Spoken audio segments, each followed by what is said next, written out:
বেফাঁস কথাবার্তা বলা যদি কোনো প্রতিযোগিতা হতো, বিএনপি নেতা হাবিবুর রহমান হাবিব সে প্রতিযোগিতার চ্যাম্পিয়ন হতেন। হাবিবুর রহমান মুখ খুলবেন আর বিতর্ক সৃষ্টি হবে না, এমনটা হয় না। নৌকা আর ধানের শীষ, দুই সাপের একই বিষ। যে এই স্লোগান দিবে, দা কুড়াল দিয়ে তার জিহ্বা কালো কুকুর দিয়ে খাওয়ানোর কথা বলেছেন বিএনপির গুরুত্বপূর্ণ এই নেতা। হাবিবুর রহমান আশ্বস্ত করেছেন, এতে মামলা হলে তার নামে হবে। নিজের আরেক বক্তব্যে তিনি বলেছেন, ধানের শীষের বাইরে কেউ দাঁড়িপাল্লাতে ভোট দেওয়ার কথা বললে সেখান থেকে সুস্থ হয়ে বাড়িতে ফিরে আসবেন বিএনপি নেতাকর্মীদের কাছ থেকে আমার সেটা মনে হয় না। সোশ্যাল মিডিয়ায় তার বলা এই কথাটি ছড়িয়ে পড়লে তীব্র ক্ষোভের সৃষ্টি হয়। পরবর্তীতে জানা যায় এটি ছিল তার লম্বা বক্তব্যের খণ্ডিত একটি অংশ।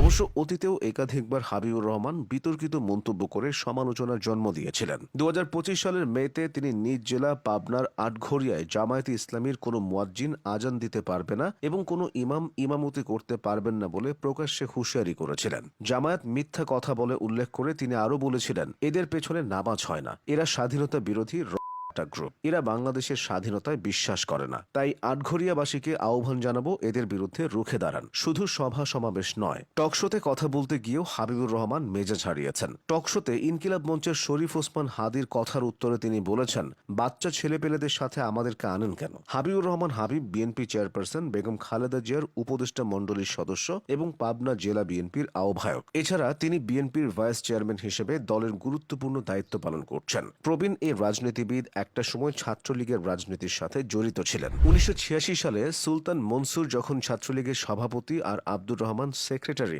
তখন হাবিবুর রহমান ছিলেন সহসভাপতি। পরে তাকে ছাত্রলীগের কেন্দ্রীয় সভাপতি করা হয়। হাবিবুর রহমানের নেতৃত্বে 90-এ এরশাদ বিরোধী আন্দোলন গড়ে উঠেছিল। তার নেতৃত্ব, সাহস ও দক্ষতার কারণে অনেকে তখন মনে করেছিলেন হাবিব পরবর্তী সময়ে আওয়ামী লীগের রাজনীতিতেও গুরুত্বপূর্ণ হয়ে উঠবেন। কিন্তু ঘটেছে তার উল্টোটা।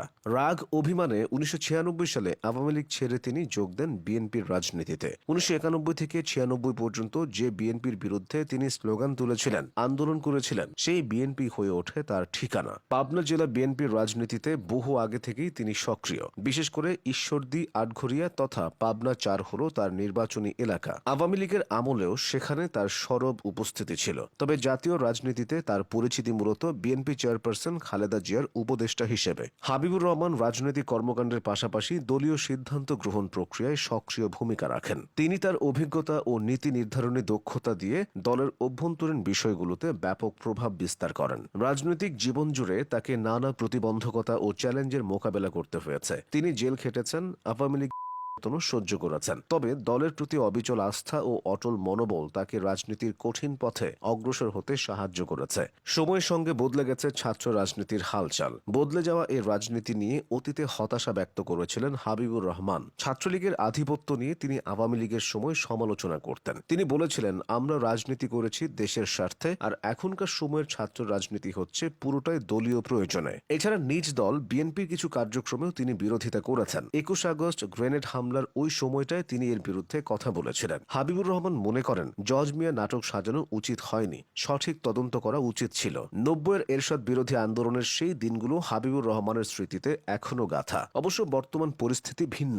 কিছু বেফাঁস মন্তব্য করে তিনি আলোচনা সমালোচনার মধ্য দিয়ে যাচ্ছেন।